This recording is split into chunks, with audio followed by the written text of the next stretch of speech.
Sir అసలు అది అంటే కృష్ణరాజు గారికి ఎవరైనా వస్తున్నారని తెలిస్తే ముందు వచ్చి గుమ్మం దగ్గరికి వచ్చి వాళ్ళని ఏమో పలకరించి లోపలికి తీసుకెళ్ళడం, మళ్ళీ వెళ్తున్నప్పుడు కూడా బయట వరకు వచ్చి అంటే ఇది చూసి అందరూ అలా ఫీల్ అవుతున్నారు అనమాట. కృష్ణరాజు గారు మమ్మల్ని లోపలికి ఆహ్వానిస్తున్నారు అని. ఆ తర్వాత పెళ్లి కార్డులు కూడా ఫ్యాన్స్ అందరూ తీసుకొచ్చి అక్కడ పెట్టి సార్కి చెప్పి అక్కడ ఫోటోలు తీయించుకొని వెళ్ళటం. ఎంత అసలు రియలిస్టిక్ గా కుదిరింది. ఎంత బాగా. పిఠాపురం వాళ్ళది, వాళ్ళంతా తరతరాల నుంచి కృష్ణరాజు గారి అభిమానంతో ఎవరూ నమ్మట్లేదు. ఎక్కడో ఏంటో మనం మేడం చచ్చాడు అక్కడ చేస్తారు అసలు, అలాంటి మన వాళ్ళు ఎంత గొప్పగా చేశారంటే గ్రేట్ అని అందరూ చెప్పడం. ఇప్పుడు కృష్ణరాజు గారు మరి బాహుబలి పెద్ద సినిమా చూసినప్పుడు ఏమనేవారు ప్రభాస్ గారికి? అసలు ఆనందం ఇంకా ఇంత అంతా కాదు కదా. ఇక్కడ బాహుబలి ఫోటో చూసి నేను అక్కడ అది ఫ్యాన్స్ అందరూ ఇస్తూ ఉంటారు, అది వాళ్ళు పాపం డై హార్ట్ ఫ్యాన్స్. మీరు వాజ్పేయి గారితో ఉన్న ఫోటో? అవునండి, అప్పుడు మా పెద్ద పాప ఫస్ట్ ఇయర్ ఆయన ఎవ్రీ బర్త్డేకి వెళ్ళే వాళ్ళం. నేను ఎంత బుజ్జి తల్లిలో ఉన్నారు. పెద్ద పాప అమ్మాయి అది. మీరు అవునండి, నేనా? ఎంత బుజ్జి తల్లిలో చక్కగా డ్రెస్ చేసుకుని. అది బిల్లా సినిమా షూటింగ్ అప్పుడు మలేషియాలో అండి. పిల్లల్ని కూడా మిస్ అయ్యేవారు కాదు, అంతలాగా అన్ని దేశాలు తిప్పారు పిల్లల్ని కృష్ణరాజు గారు. బాగా ఇష్టం ట్రావెలింగ్ కూడా. మరి అందరికి మంచి చెడు చెప్తారు. ప్రభాస్ గారిని ఎప్పుడు పెళ్లి చేసుకోమని చెప్పలేదా? గట్టిగా చెప్పారు. నువ్వు చేసుకోవాలంటే సున్నితంగా అబ్బాయికి నువ్వు చూసావు కదా కన్నమ్మ, కన్నమ్మ మీ పెద్ద బాధ్యని ఎలా చూసుకుంటుందో అలా ఎప్పుడైనా కూడా భార్య అలా చూసుకుంటుంది భర్తని, ఎప్పటికైనా ఉండాలమ్మా ఆలోచించు అంటారా. అలాగే పెద్దబాజీ, అంతే వాళ్ళ పెద్దబాజీ ఏం చెప్పినా కూడా అలాగే పెద్దబాజీ అనేవారు అనమాట ఆయన. అది బాబుకు కూడా చాలా లేడీస్ అని చాలా రెస్పెక్ట్, చాలా పద్ధతి, బుద్ధిమంతుల్లా కనిపిస్తారు. పెళ్ళి అన్నా అదన్నా చాలా గౌరవం అండ్ చాలా కనిపిస్తుంది. అసలు బాబు గురించి ఎంత చెప్పినా తక్కువే. నేను నా అనుభవంతో చెప్తున్నాను. ఆయనకుండే ప్రేమ, ఆయనకుండే రెస్పెక్ట్ మామూలు కాదండి. ఇంట్లోకి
అస్సలు డైట్ చేయకూడదని. ప్రభాస్ గారు ఏం చేసేవారు డైట్?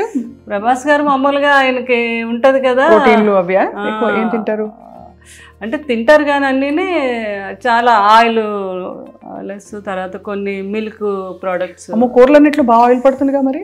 లేదు, ఆయిల్ లేకుండానే చేయించుకుంటారు. అలా only one day cheat day ఉంటుంది ఆయనకి. ఆ రోజు ఉన్నప్పుడు బాహుబలి తాళి అంతా ఉండాలన్నమాట. ఓహో, ఆయనకి. అవునా? అందులో ఆయనకి ఏం నచ్చితే ఏం తింటారో అని అందరూ అన్ని రకాలు మొత్తం. ఆ టైంలో నాకు ఫోన్ చేస్తారు. ఆయనకి గుత్తొంకాయ కూర ఇష్టం బాగా, అది నేను బాగా చేస్తాను. అది పులుసు కొన్ని డిష్లు నేను పంపిస్తాను. కన్నమ్మ ఈరోజు అన్ని డిష్లు ఎన్ని వచ్చినా నాకేమీ నచ్చలేదు, మీరు పంపించిన పులుసు వంకాయ కూర అదిరిపోయింది. అదే ఇంకా మీ మనసు నిండిపోతుంది మీకు. మరి మీరు డైటింగ్ చేస్తారా ఎప్పుడైనా? డైటింగ్ అంటే ఎన్నో సంవత్సరాల నుంచి నైట్ రైస్ తిన్నాను, ఏదో ఒక టిఫిన్. మధ్యాహ్నం మాత్రం బ్రౌన్ రైస్. బయటకు అది వెళ్ళినప్పుడు మాత్రం నో డైట్. సో ఇలా తీసుకెళ్లి గెస్ట్లని అక్కడ కూర్చునే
ఏది మనకి గ్యాంగ్రీన్ వస్తే కాలు తీయకుండా ముందే దాన్ని ట్రీట్ చేయటం.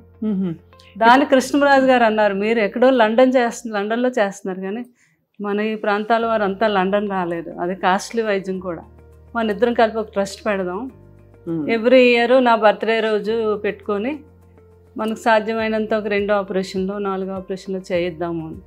అలాగే సార్ ఇంతకన్నా మంచి ఇంకేముంటుందని యూకే ఇండియా ఫౌండేషన్ అని పెట్టాము. యూ అంటే ఉప్పులపాటి మాది, కే అంటే ఎందుకు కవత్తల, వేణు కవత్తల కదా, యూకే ఎలాగ ఆయన యూకే నుంచి వచ్చిన డాక్టర్ యూకే అదే ఫౌండేషన్ అని పెట్టాము. తర్వాత ఏమో కృష్ణరాజు గారు అన్నారు, నేను అపోలోకి మాట్లాడతాను సంగీతారెడ్డి గారితో, మీరు 6 monthsకి ఒకసారి అపోలోకి కూడా వచ్చి చేయాలి ఆపరేషన్స్. మొత్తం అపోలో అందరితో మాట్లాడారు. ఇంత మంచి అవకాశం కృష్ణరాజు గారు సంగీతారెడ్డి గారు అయితే ఎంత మెచ్చుకున్నారు. ఆయన అపాయింట్ చేసి అక్కడ ఆయన గవర్నమెంట్తో పర్మిషన్ తీసుకొని ఈ రోజుకి వచ్చి ఇక్కడ వీళ్ళు ఒక 4-5 కేసులు ఉంటే ఆయనకి అక్కడ కాల్ చేస్తారు, అక్కడ ఆయన సెలవు పెట్టి వచ్చి హైదరాబాద్ అపోలోలో చేసి వెళ్తూ ఉంటారు. ఇప్పుడు మరి ఎవరైనా చేయించుకోవాలంటే ఆయన కోసం ఎలా అపోలోకి వెళ్ళాలి? నేను మొన్న ఫస్ట్ కృష్ణరాజు గారు 1 year దానికి ఫస్ట్ టైం మొగల్తూరులో పెట్టాము. మేము ఇది చాలామంది అన్నారు, జ్వరాలకి క్యాన్సర్లు ఇవన్నీ అయితే వస్తారండి, ఈ కాళ్ళు ఇవన్నీ ఎవరు రారు, మీరు పెడుతున్నారు ఎందుకు, బాగా జరగదు అని అన్నారు. లేదు, మా పెద్దమ్మాయి మేము అక్కడ ఊర్లో డాక్టర్ వర్మ గారు అని ఆయన వేణు గారు కోఆర్డినేట్ చేసుకొని నేను ముందుగా వెళ్ళిపోయి అన్ని ఛానల్స్కి అన్నిటిలోని ఒక ఆటో పెట్టి మొత్తం ఒక 3 రోజులు వాళ్ళని దీని మీదే, ఇలాగ షుగర్ మీద చాలా డేంజర్, ఎవరికి ఏ ప్రాబ్లం ఉన్నా ఫలానా తారీఖు మేము అక్కడ చేస్తున్నాం ఈ వైద్యం, లండన్ నుంచి డాక్టర్లు వస్తున్నారు అని చెప్తే ఆ రోజు 2000 people వచ్చారు. బాబా చాలా బాగా అరేంజ్ చేసాం మేము. అక్కడికక్కడే 20 మంది డాక్టర్స్ వెళ్ళాం. వేణుగారు ఇంకొక 2 డాక్టర్లు లండన్ నుంచి వచ్చారు, మాకు తెలిసిన ఒక డాక్టర్ దుబాయ్ నుంచి వచ్చారు, అపోలో వారు 4 డాక్టర్లు పంపించారు. ఇలా అంతా కలిపి 20 మంది డాక్టర్స్ అయ్యారు. చాలా అద్భుతంగా జరిగింది. ఫస్ట్ టైం కృష్ణరాజు గారు బర్త్డే రోజు January 20 చేసాము. అక్కడ ఒక 5-6 ఆపరేషన్స్ అక్కడే చేసేసాము. ఉన్న వాళ్ళందరికీ అక్కడే ట్రీట్మెంట్ చేయించేసి మందులు అన్నీ ఇచ్చాము. తర్వాత లేని వాళ్ళందరినీ అపోలోలో చేసామండి. దాన్ని ఇంకా పెద్దగా ఈ సంవత్సరం రేపు జనవరిని కూడా ఇది కంటిన్యూ చేస్తాం. యూకే ఇండియా ఫౌండేషన్ మీద చేయించుకోదగిన వాళ్ళందరికీ కూడా మన అపోలోకి మీరు కూడా చెప్పచ్చు ప్రేమ, అది స్వప్న గారు. ఎందుకంటే మీ అందరికీ తెలుసు ఎంతోమందికి తీసేశారు కాళ్ళు ఆ షుగర్ మీద. అయ్యో తెలుసండి, అవును మీకు తెలుసు కదా ఆ ప్రాబ్లం. అది మనం ఫస్ట్ టైము ఇండియాలో మనం చేయించింది మొగల్తూరులో. చాలా గొప్ప విషయం, అది మీరు కొనసాగిస్తున్నారు. ఇంకా బాగా కొనసాగించాలని గొప్ప వాళ్ళ సంకల్పాలు అలా కొనసాగుతాయి ప్రపంచంలో. మీ వంటి వారు ఆయన సహధర్మచారిణిగా నడిచారు కాబట్టి తప్పకుండా మీ ద్వారా చాలా మంచి పనులు వారి స్మరణలో జరుగుతాయని చెప్పి కోరుకుంటున్నాను. Thank you very much. మీరు కూడా బాగుండాలని నా ఆశీస్సులు, కృష్ణరాజు గారి ఆశీస్సులు ఎప్పుడు మీ అందరికీ ఉంటాయి. కృష్ణరాజు గారి అభిమానం అనుకున్న ప్రతి ఒక్కరికి కూడా లైఫ్ లాంగ్ కృష్ణరాజు గారి యొక్క ఆశీస్సులు ఎప్పుడూ ఉంటాయండి. అందరూ బాగుండాలి.